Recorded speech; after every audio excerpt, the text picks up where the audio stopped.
बिहार में नई शिक्षक नियमावली में बदलाव किया गया है। जी हां, बड़ी खबर आपको बता रहे हैं।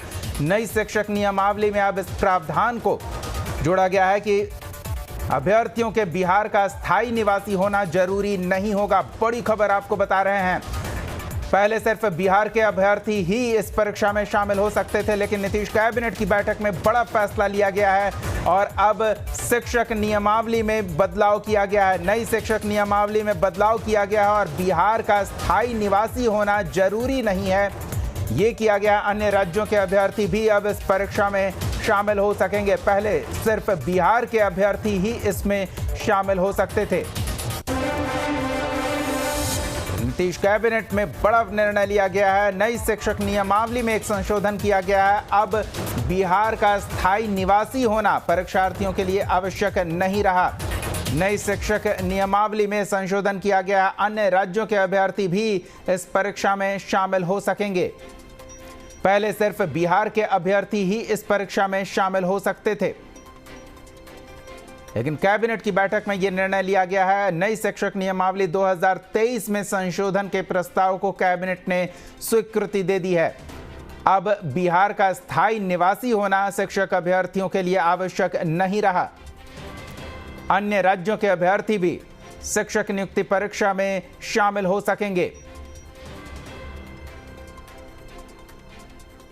तो बड़ी खबर आपको बता रहे हैं। नई शिक्षक नियमावली में संशोधन का प्रस्ताव कैबिनेट से पारित हुआ है। नई शिक्षक नियमावली 2023 में सरकार ने संशोधन किया है और अब नई शिक्षक नियमावली के तहत बिहार का स्थायी निवासी होना जहां पहले जरूरी था, कैबिनेट की बैठक में उस फैसले में संशोधन किया गया है और अब अभ्यर्थियों के लिए बिहार का स्थायी निवासी होना जरूरी नहीं रहा।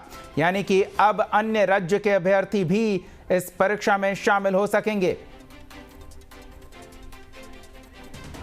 बड़ी खबर आपको बता रहे हैं। नई शिक्षक नियमावली 2023 में संशोधन के प्रस्ताव को कैबिनेट ने स्वीकार किया है। अब अभ्यर्थियों के बिहार का स्थायी निवासी होना जरूरी नहीं है। तो इससे जुड़ी और जानकारी के साथ सहयोगी सनी जुड़ रहे हैं। सनी, नई शिक्षक नियमावली में संशोधन के प्रस्ताव को कैबिनेट ने स्वीकृति दी है।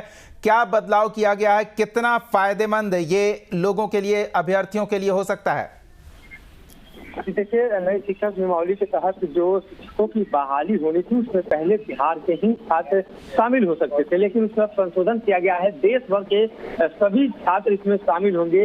तो ऐसे में बिहार के उन छात्रों के लिए कहीं ना कहीं एक झटका है, जहां 1,70,000 से अधिक शिक्षकों की बहाली होनी थी और अब अलग अलग जो बिहार देश के राज्य हैं वहां से छात्र इस परीक्षा में भाग लेंगे। तो यहाँ के छात्रों के लिए मुसीबत खड़ी होगी। यहाँ के छात्रों को मौका कम मिल पाएगा या वैसे छात्र जो इस परीक्षा में शामिल होकर उत्तीर्ण होने की उनकी संभावना थी और देश के अलग अलग हिस्सों से जो मेधावी छात्र इसमें शामिल होंगे तो उनके लिए मुसीबत खड़ी कर सकती है। हालांकि इसको लेकर अब चर्चा काफी होने लगी है कि मुख्यमंत्री नीतीश कुमार और अन्य राज्यों के बीच क्या सामंजस्य की स्थिति बिठा रहे हैं।